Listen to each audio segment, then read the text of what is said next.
Icubahiro Mana mushobora vyose, Mana dushira imbere muri vyose, ntituzohengeshanya kuko naza dushima ivyiza utugirira. Icubahiro n'ikibi cawe ibihe bidashira. Barundi kazi bakozi bakoresha. Ejo bukera tuzokwitabira ibirori vy'umunsi mukuru mpuzamakungu wahariwe abakozi n'akazi. Uwo munsi tuzohimbaza twisunze ca civugo cyo mwaka tuvuga tuti muri uyu mwaka w'umunyamwete murundi wese gira ico ukoze kugira ngo Uburundi bushike kwihangiro ry'igihugu giteye imbere. Ico civugo cunganirwa n'icivugo ca kuno kwezi kwa Rusama naje kaba kivuga kiti tugwiza umwimbu tuzirikane ihangiro ry'igihugu cifashe mu mwaka wa 2040 giteye imbere mu mwaka wa 2060. Barundi kazi bakozi bakoresha. Iyo tuvuze kugwiza umwimbu no kuvuga ko umuntu wese ategerezwa kurema itunga rishasha uko bukeye uko bwije. Muca mwumva rero ko uyu mwaka ari umwaka wo kwigiza kure ico cyose amazi umuntu bigatuma asubira inyuma mu bijanye n'ubutunzi canke akaguma hahandi. Dushaka ko umurundi wese yikubita gashi akaba umunyamwete kugira ngo ashike kuri ryahangiro ry'umurundi wese kugira umwidegemvyo mu bijanye n'ubutunzi. Turifuza ko uyu mwaka wohera ata muntu agiteza amaboko. Uri umunyamwete igikorwa naho coba kigambaraye ukungana iki umutima wawe uragutonganya mu gihe utagikoze.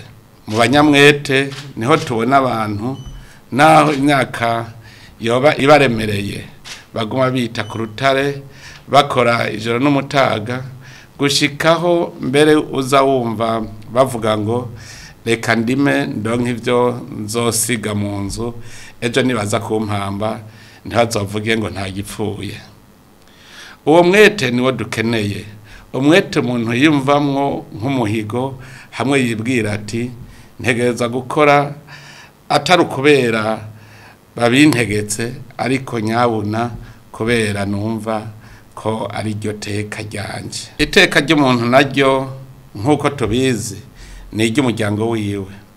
Imiryango nayo yiha iteka n'igihugu cyose kiba kirose iteka kubera ko igihugu ari urufatangane rw'imiryango. Barundi kazi bakozi bakoresha. Gukora ni iteka kandi Imana irahezagira abakozi. N'impanuro dukora mu ijambo ry'Imana rishimikira kubikorwa. Umutumwa Yakobo ati ukwemera kutagira ibikorwa kuba kwarapfuye. Umwanditsi w'igitabo c'imigani muri Bibiliya Nyeranda nawe ati wakinebwewe uzoryama gushika ryari, uzova mu itiro ryari, ugusinzira gatoyi, uguhunyiza gatoyi, ukorera amaboko gatoyi mu kwiryamira bituma ubworo bwo kwinjirana nk'ikirerezi ubukene nabwo nk'igisuma. Kuva kera abasokuru baraduciriye umugani bavuga bati ubutarima ntamira. Ukabona uno munsi uri umukene rero nurabe neza iyo ubworo bwawe bwavuye hanyuma wite ku mwikomo aho kuta ku bandi. Barundi kazi mu gihugu cacu turacariko turiga gukora. Aho hambere hahise twaritiranya gusukurira abandi no kwikorera.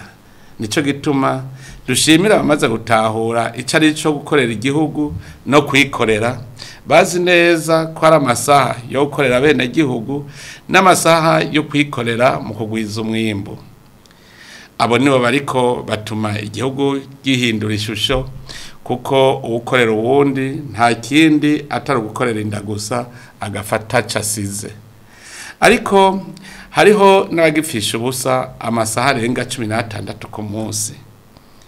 Hakaba n'ababesha ngo bamaze amasaha 8 ku kazi naho bayamaze gusa aho akazi gakorerwa. Abo bamaze gutahura nibo bariko baremitunga, nibo kandi bahaye akazi abagenzi babo. Tumenye neza ko uyu munsi ari uw'abakozi n'akazi. ni umunsi wo kumenya ko umukozi atari umuja w'umukoresha ahubwo ko abo babiri ari magiriranire. Umukoresha yazanye igikorwa n'umutahe, umukozi nawe azana ubwenge n'ubukomezi. Iyo abo babiri bakoranye bashize hamwe umutima n'inama, baraheza bakagwiza umwimbu. Nico gituma bagengwa n'amategeko kugira ntihagire abagunga abandi. Turashimiye abakozi bakurikiza amategeko y'akazi kandi bakakarangurana umwete, wa mwete utarindira igitsure. Turashima kandi ko ibiganiro hagati y'abaserukira leta, abaserukira abakozi n'abaserukira abakoresha bigenda neza, kuko bayaga bashira hamwe ingene akazi kariho karagenda n'ingene kotera imbere gusumba. Ariko rero ngume nibutsa, leta n'igihugu, igihugu naco sumukoresha, kiretse mu mashirahamwe y'igihugu agwiza umwimbo. Abakorera igihugu nibamenye ko ari abasuku basukurira abenegihugu. Iyo baba bari abanyakazi, umukoresha nawe akaba ari umwenegihugu, bisigura ko uwo nyene akora nawe aba yikoresha. Mbega uwikoresha yokora gute? Yosaba iki umukoresha ko ari we nyene? Turashima cyane ko abakozi n'abakoresha batahura ko ahatari uburongozi bwiza, iterambere ry'abakozi n'akazi rica rihungabana, umwumvikano ku kazi n'umwimbu bigaca bigabanuka. Ikiduha umwizero wa kazoza keza k'akazi ni uko abakozi benshi bamaze kumva ko ingorane ziduhanze twese uno munsi ari ubukene. Ubwo nabwo kujya nyene aho kwidogera umwijima wopfuma watsa urumuri, aho kwidogera ubukene no kubugomorera ko ingabo z'abakozi zikabugwanya gushika zibutujije.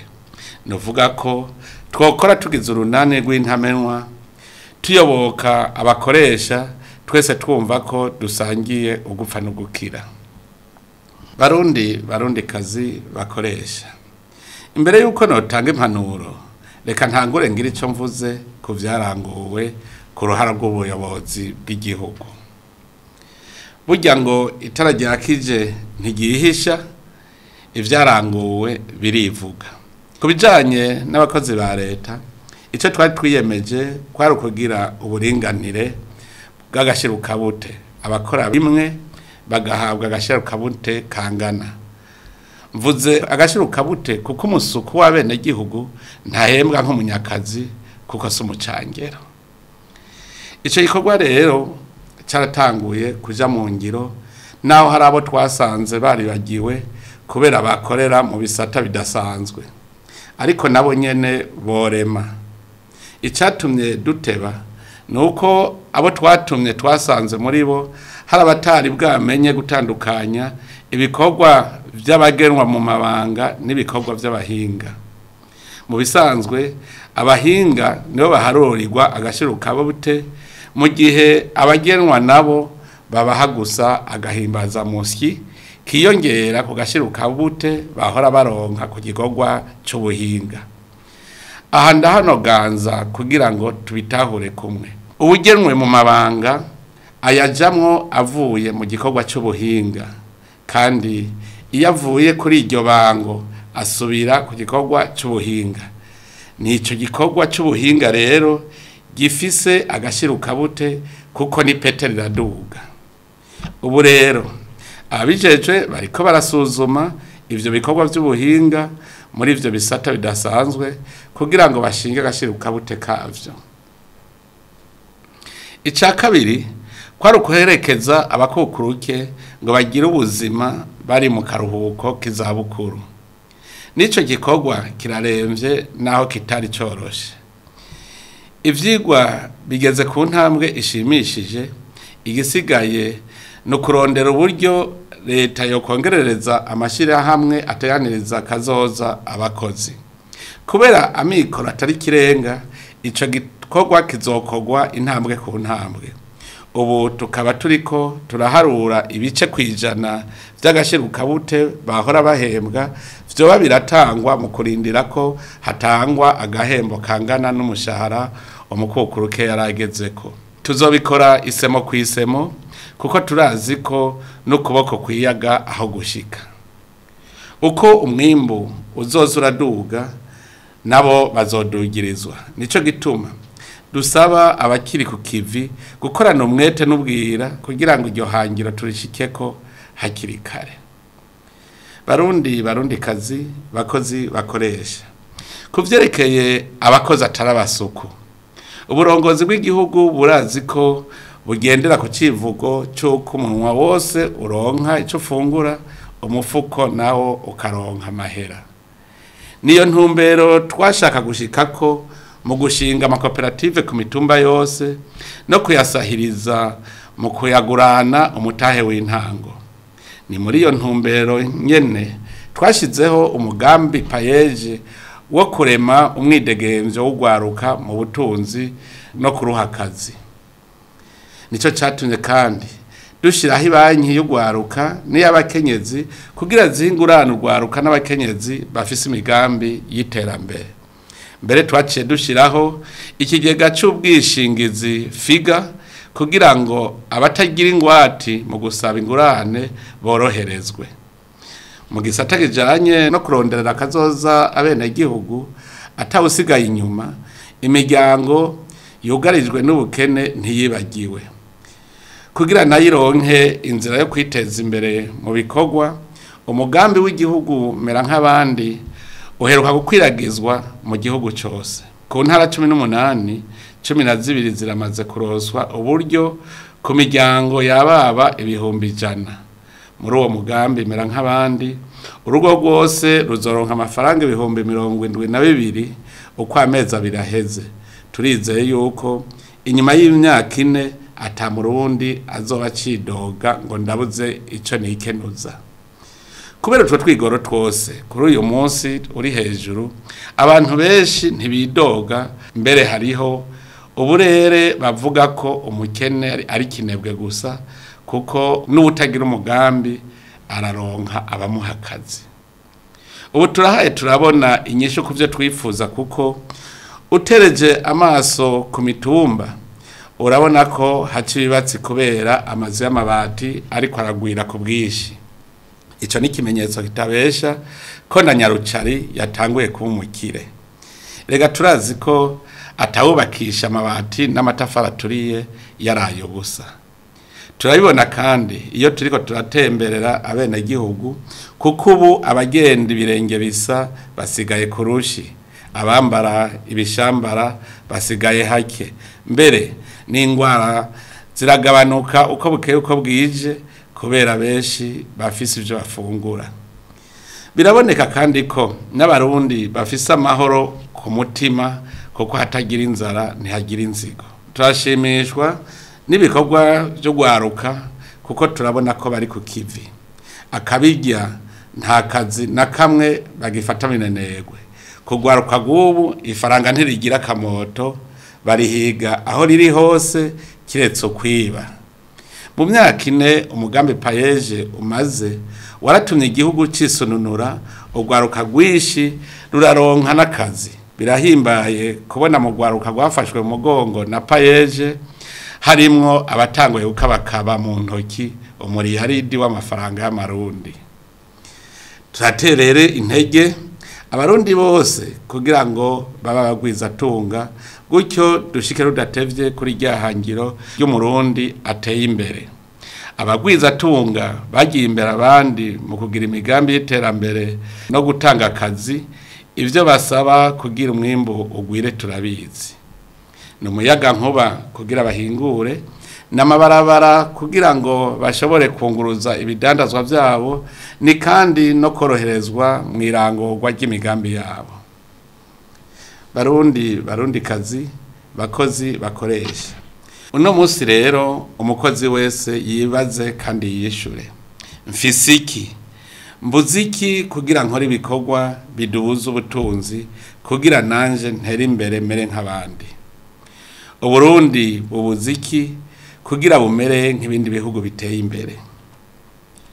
Tuvuze ibihugu abagwizatunga baca bumva ko bahamagawe mu bambere. Noneho turavyibonera, turabona ko muri ku kivi mu myaka mike cyane mwarashinze amahinguriro mu ntara nyinshi z'igihugu mu bisata bitandukanye, haba mu vy'uburimyi, inyubako, amahoteli yakira ingenzi, guhingura ivyuma, ibinyobwa n'ibindi. Mwarahaye akazi abantu benshi, muratanga amakori n'amatagisi, muranasahiriza mu bikorwa bimwe bimwe mu vy'imibano nko kubaka canke gutanga ibikoresho mu mashure, amavuriro n'ibindi. Abene gihugu basanzwe nabo nyene bari ku kivi ndabashimiye. Baritaba ibikorwa vy'agatasi, ivy'impeshi n'ivyo mu myonga. Ubu mbere barateye yindi ntambwe, basigaye barima no muci, igihe tuzi twese ko cyahora kirangwamwo ubunebwe, gusesagura mbere n'ingeso mbi nyinshi. Ubu n'abakozi b'ukuri n'abanyamwete. Naho biruko sinorangiza ntakebuye abataratahura ibidindiza iterambere ry'abantu. Ku bantu b'ibinebwe ngira mere nk'umutumwa Paul igihe yahimiriza Abanyatesalonika, kuko akari mu mpene niho kari no mu ntama. Niwe yavuze ati turumva yuko muri mwebwe harimwo abirirwa biyererera bakibera ngaho ntihagire ico bakora, ariko bakisuka mu vy'abandi. Turabategetse bene wacu, nimuhunge uwo muvukana wese yishinga kurera amaboko. Hageze umuntu adashaka gukora ntakaronke impembo, kandi no kurya ntakarye. Abo nibo batera ubukene mu gihugu. Namwe bakoresha, twarumvise ko hari muri mwebwe abarenganya abakozi bakorera amashirahamwe yanyu, mbere bamwe bakanka kubadeganiriza kazoza, abandi ntibabavuze, abandi nabo bakabirukana atamvo. Twarumvise kandi ko hariho utunenge mu mategeko amwe ntunganya akazi y'amashirahamwe atekanya ko umukenyezi agiye mu karuhuko ko kwibaruka aroswe igice cy'umushahara. Turashimishwa nuko indongozi zabaye koko indongozi mvyeyi z'ubuntu zitihuse kubishira mu ngiro. Turasavye abijejwe ko bokosora vuba bwango utunenge twoba turi mu mategeko ntunganya akazi n'agenga abakozi n'akazi abohera mu mugongo umukozi. Twarumvise ko gushika n'ubu hariho abakoresha batarategera akamaro k'amashirahamwe aranira agateka k'abakozi, ndetse badaha n'ijambo abo bakoresha. Nabo ndabategetse kubitegera no kuja inama n'ingingo, kuko umukozi si igikoresho bakoresha giheze bagatangaho. Umukozi n'umuntu yazanye umutahe w'ubwenge n'inkomezi kugira ngo mushire hamwe mugwize umwimbu.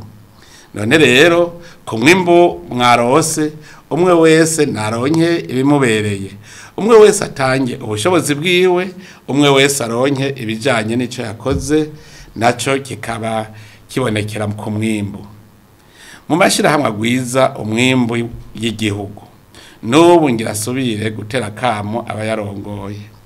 Mumenye ko ajya amashirahamwe atamutahe w'amahera mwayazanyemwo, nyene umutahe ni igihugu. Nico gituma mwobumbwa n'impembo yanyu, inyungu nayo ikaja gusahiriza mu vyankenerwa vya bene gihugu. Ntituze dusubire kumva mwakuyeko n'akavunji ku nyungu. Nimwaba mutaberewe n'impembo murabivugira ahabona, hanyuma tubitorera umuti. Dusavye amasendika y'ayo mashirahamwe kurikanura, muharanira inyungu z'igihugu, mudeme ku rutoki abanyuruza canke basesagura itunga ry'igihugu.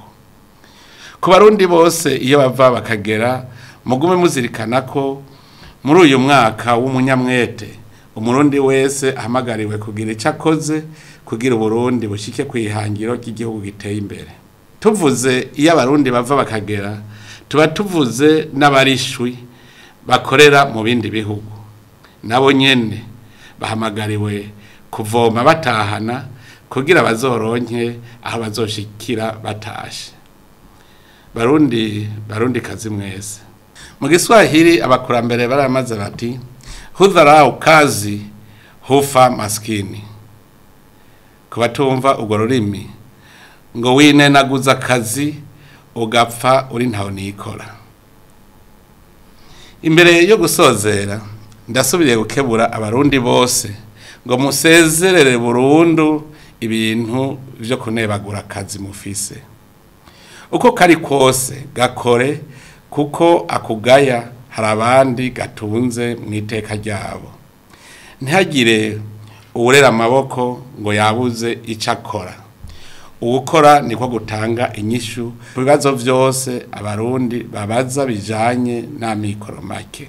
Ni ngaha mbere nsozerereye nsubira kwipfuriza abakozi bose umunsi mukuru mwiza, muhimbaze mwibukanya ibikorwa bisigaye mutegerezwa gukora, maze mwihe intumbero nshasha izotuma umwaka uza nk'aya mango mushika ku mwimbu ugatera iteka n'igihugu cyose.